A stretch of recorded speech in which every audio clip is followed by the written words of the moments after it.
All right, well, good evening, everybody. Ken Johnson here with you, and we're going to take a little bit of a peek down to the south of us here into the Houston area. Now, while I know this is a long way out of our area, we do got friends and family that lives down here in Houston. There's tornado warning in effect for the Houston area. This is, to me, this looks more like a strong wind signature than it does a tornado. It looks like some really strong winds in excess of 70 miles per hour, just kind of punching right through the heart of Houston. And from there, it's kind of moving a little bit more kind of on the east side of Houston and kind of getting ready to move down towards, maybe points to the east and southeast of Houston, perhaps maybe closer to or north of Galveston, kind of along Interstate 10 there. But this is a very strong wind signature showing up on radar. And what you notice here is this green color and kind of a little bit, almost a little bit of an orange color in here. And it shows these winds punching out. There's a really strong bow feature right in here. If there were going to be a tornado, it would be maybe somewhere kind of on the north side of this, up maybe on the north or just north of northeast side of Houston there, perhaps maybe a little bit. But again, this looks like some really strong winds, a lot of power outages and some damage down there in Houston from these strong wind gusts here. This is a bit of an embedded supercell within this line of thunderstorms down here to the south here in Houston. I can kind of widen this, kind of show you where that at. Remember, when you look for a supercell, you kind of look for a hook echo in here, and there it is. This is the storm here that we've been tracking. There's your storm, and there's your hook echo there. Even at this point in time here, you had some pretty good velocities or a strong wind showing up here in radar, and maybe you might have had something that tried to spin there. But again, this is mostly a strong wind signature that has been barreling through Houston and kind of heading along Interstate 10. Thankfully, that is not moving in our direction. In fact, what you're going to wind up seeing here is these storms that are down here in southeastern parts of Texas are going to head over into southeast Texas and then over there into southwest Louisiana, Lake Charles, those areas. If you look further to the east, some thunderstorms there in central Texas. There's some storms south of San Angelo, and then there's some storms there in the western parts of Texas. But as these storms, and they're pretty widespread, looks like a lot of heavy rain over there, pretty cool conditions over us. So as these try to move eastward, they're going to run out of gas and they're going to weaken quite a bit. Now, it still could be some showers. I'm not going to rule out some showers or even some thunder showers, but I don't expect a lot of rain over us this evening. I think a lot of that's going to fall apart.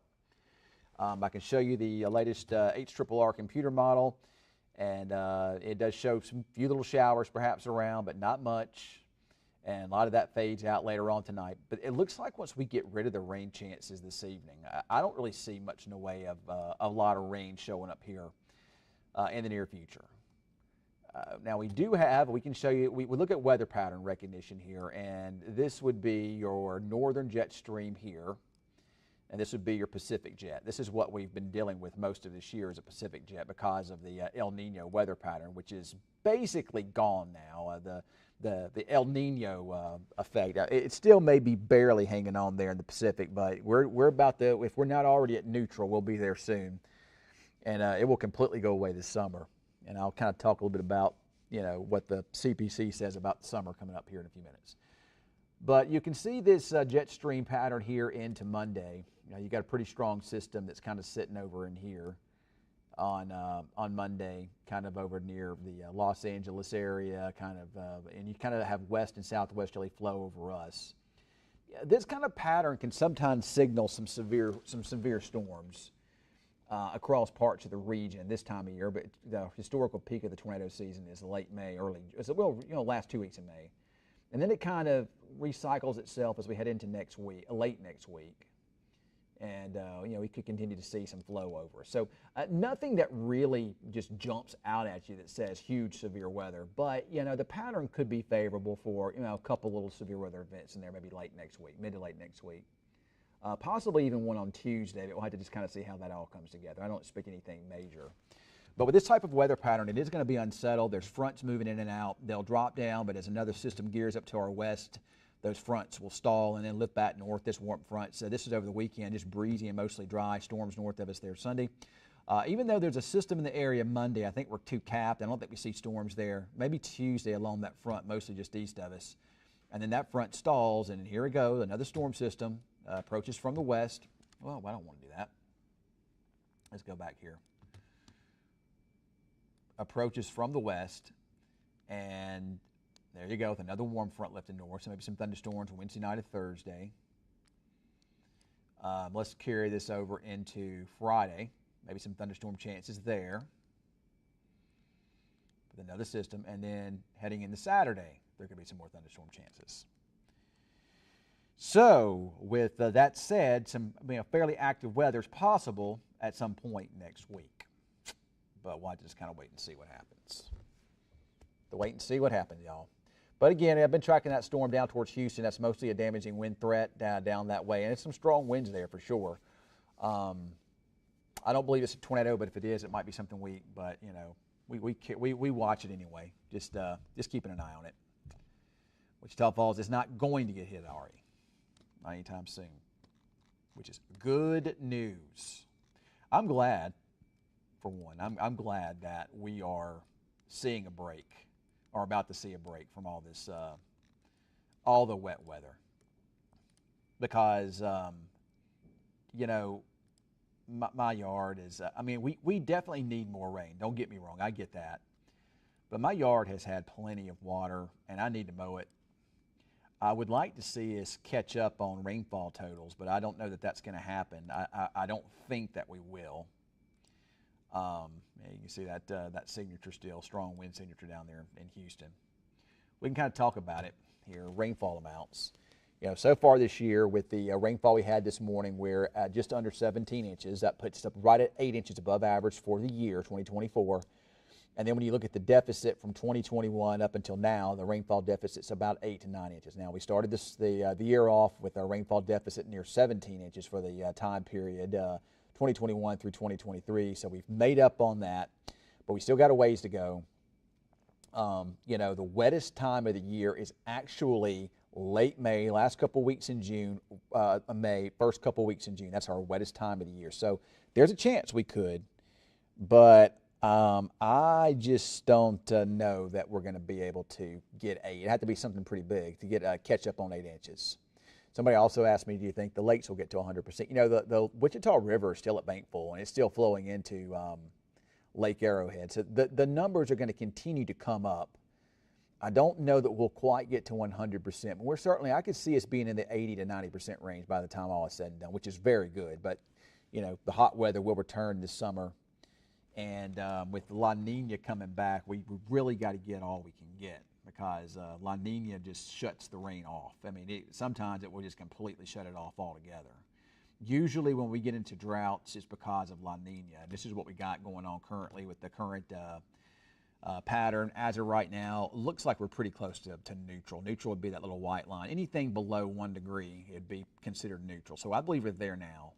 And then next month we transition to kind of what looks like a weak La Nina weather pattern, and we probably sit there into probably next fall and next winter.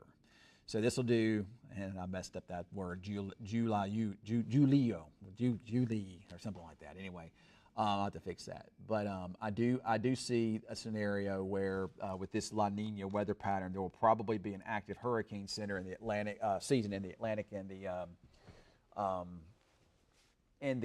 Atlantic and the Gulf of Mexico, and we'll probably see you know, pretty warm and probably some mild drought conditions try to return across our part of the country by early next fall. So you know, my pond is full, but you know, we need the lakes to get on up there. I know with Lake Wichita, as the dams got water spilling out of it finally again. I sure wish that they would dredge that. That lake is, to me, is a wasted resource. That lake could be such a wonderful resource for us here, as far as recreation and people wanting to go boating, and you could probably pull people in from all over to go to the lake there. But you know, it's just it's too shallow. It needs to be dredged out. You know, dredge that lake out and then develop around it. Develop some you know, maybe some restaurants and some shops and stuff around it, and make a real boardwalk, not just that fishing pier that's out there. And I think it could be really nice. Lake Wichita could be really nice. And I know the Lake Revitalization Project is working hard on trying to raise the funds, so hopefully they'll get that I did hear where I believe I heard anyway, where the Lake Ringgold project's been greenlit. I don't know. I don't know if that's true or not, but maybe it is. So we'll see. So, but anyway, so if you guys got any questions, you can ask me now, and then I'm going to head out of here and try to get me something to eat. Well, I mean, it's just still that time of the year. It'll end soon enough, Heather versus Heather.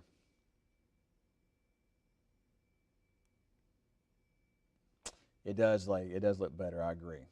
I agree.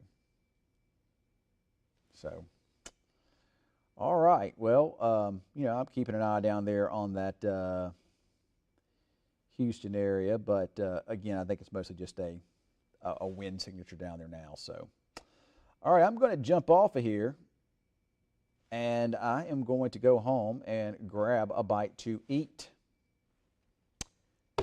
We're not going to be a Borat again. I was offended because he didn't ask me to be in his new movie he had, or the new Borat, the Borat sequel a couple years ago, which I didn't think it was that good anyway.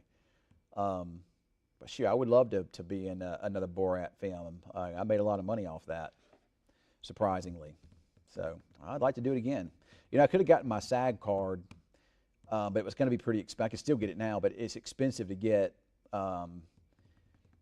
You have to meet certain qualifications to be able to get that, and and I did. So I could go and get my SAG card if I wanted to, but I'm not an actor, so that possibility has passed me by. So the only acting I do is playing a weatherman on TV in Wichita Falls. So that's about it. Anyway, all right, guys, y'all have a great evening. And a good Friday, and enjoy this upcoming weekend, and enjoy the time to